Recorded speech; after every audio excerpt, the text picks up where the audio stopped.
Les amis, bonjour et bienvenue pour cette live reaction du chapitre 48 d'Eden's Zero. On l'attendait, vous l'attendiez, je l'attendais. Nous allons donc le découvrir sans plus attendre car la semaine dernière c'était Valkyrie, enfin la copie de Valkyrie contre Omura. Donc c'était le dernier duel que nos amis devaient, entre guillemets, réussir pour enfin obtenir l'information tant désirée. Parce que bon, la petite Xiao Mei, on va pas se le cacher, elle en a bien profité pendant ce temps-là. Elle a profité pleinement des combats, même s'ils ont été rapidement expéditifs. Bref, avec un beau Mosukoi en page cover, c'est sur ça que nous allons débuter ce chapitre 48.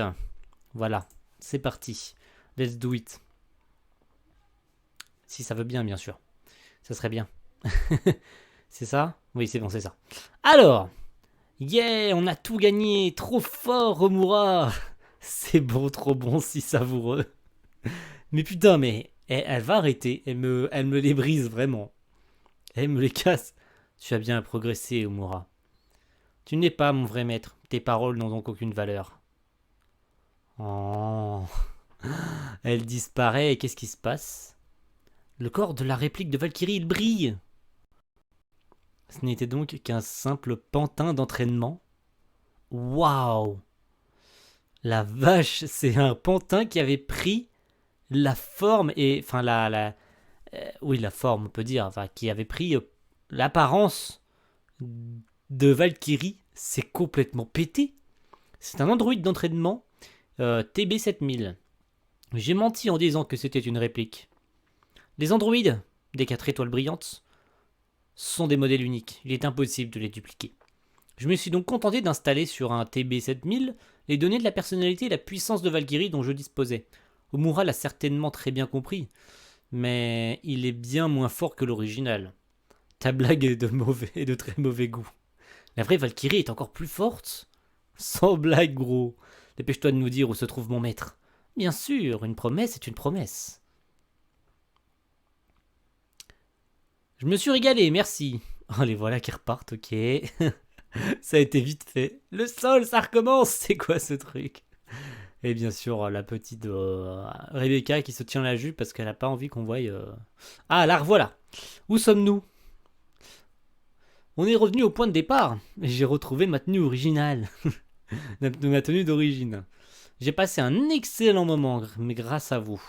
Je vais maintenant vous dispenser mon savoir. Elle a encore changé de personnalité. Elle est repartie en mode je suis sérieuse, je suis la liseuse du temps, alors qu'avant elle était en mode les combats c'est trop bien.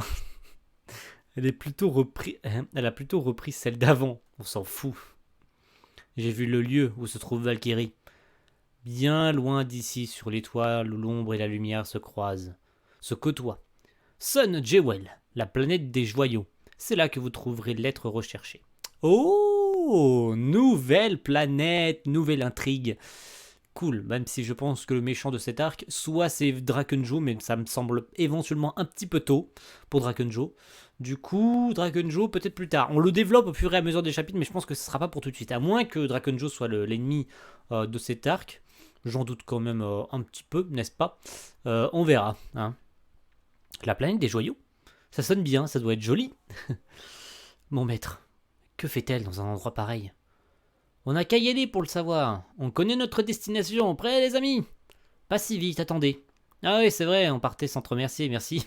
Bah les couilles, Chiki. Il s'en bat les steaks ever. J'adore ce mec. J'adore sa personnalité. Merde. Ah, on va y arriver.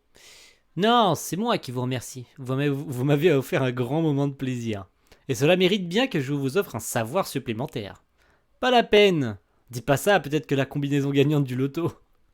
Cela concerne Mother, votre objectif principal. Oh! Attention. Révélation. Elle existe quelque part dans l'univers. Mon don de divination, c'est d'elle que je le tiens. Oh, donc Shiki qui avait peur que Mother n'existe pas vraiment et des rumeurs comme quoi elle était, ce n'était qu'une légende, bah Chao Mei vient de lui dire qu'elle existe vraiment, même si on se doutait, en tant que lecteur, on sait qu'elle existe, Mother, on le sait depuis le début, donc bon, c'est pas un problème. Mais pour le personnage principal, c'est bien de savoir que Mother existe vraiment. Sérieux? Mais alors vous savez où elle est? Non, malheureusement. En acceptant ce pouvoir, j'ai perdu tout souvenir et de son emplacement et le droit de le connaître. Chao Mei, avez-vous déjà rencontré Mother? En effet, oui. Cela marque une renaissance pour vous? Une renaissance? Il est vrai que c'est ainsi que vous appelez ça. Mother est la mère du cosmos et sa grande magicienne. On prétend qu'elle est capable d'exaucer n'importe qu'elle veut. Putain, mais ce plan sur le trône gigantesque de Chao Mei et tous les personnages de dos, c'est vraiment magnifique. N'importe qu'elle veut. Moi, je veux devenir humaine. Moi, riche. Et moi, une bécubeuse célèbre. Et moi, je veux plein de poissons. Oh, Happy, la phrase cliché de Happy. Trop forte, Mother. Il est donc normal que beaucoup tiennent à la retrouver. À l'avenir, vous aurez de nombreuses batailles à mener contre ceux qui, comme vous, la recherchent.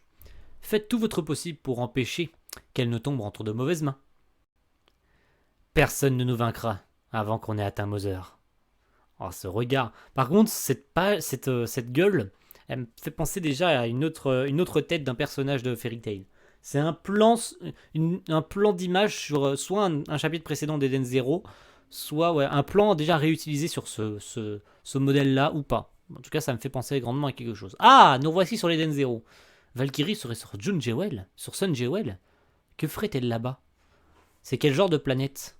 Il s'agit d'une étoile minière dont on pourrait extraire n'importe quel métal existant. Elle est composée d'une classe aisée, très riche, et une autre très pauvre, constituée de travailleurs. Waouh. D'accord. Donc on en est à ce stade-là. Et le train, bonjour le train. Allez, c'est parti, on enchaîne. En plus, elle se situe très loin d'ici. Padouche. Putain, mais il force, mec. Peut-être, mais si c'est là qu'est mon maître. Préparez-vous à partir direction Sun Jewel. Je vais y arriver. Sun Jewel. Les 4 étoiles bientôt réunies, enfin. On pourra enfin sortir de ce cosmos. Au-delà de Cosmos Sakura. Que de souvenirs, hein. Bof. Elle s'en va les couilles. Oh mon dieu, mon dieu, mon dieu. C'est très excitant, maître. Ouais. C'est bien vrai, oui. C'est parti. Shiki et ses amis filent vers Sun Jewel pour retrouver Valkyrie. Mais cette planète comporte son lot de surprises. Il est temps de reprendre mon rôle de narratrice. Portez-vous bien. Ah, j'adore la fin du chapitre. Donc en fait, il n'y avait pas vraiment... En fait, c'était une transition entre deux arcs, où ils allaient rencontrer... En fait, entre la fin de Digitalis... Là, en fait, c'était entre guillemets un microscopique arc sur la planète... je sais même plus son nom d'ailleurs. Je sais même plus c'est quoi le nom de la planète. Bref, vous voyez ce que je veux dire. Où ils rencontrent Chao Mei, ils lui parlent, ils lui font faire le Battle Colosseum, et puis après ils repartent. Donc en fait, le prochain arc, ça va être sur Sun Jewel, où ils vont retrouver officiellement, cette fois-ci, Valkyrie. Voilà, merci à tous d'avoir suivi cette petite live reaction à mes côtés sur ce chapitre 48 d'Eden Zero. Et on va se retrouver la semaine prochaine pour le chapitre 49. À la semaine prochaine tout le monde. Ciao, bye.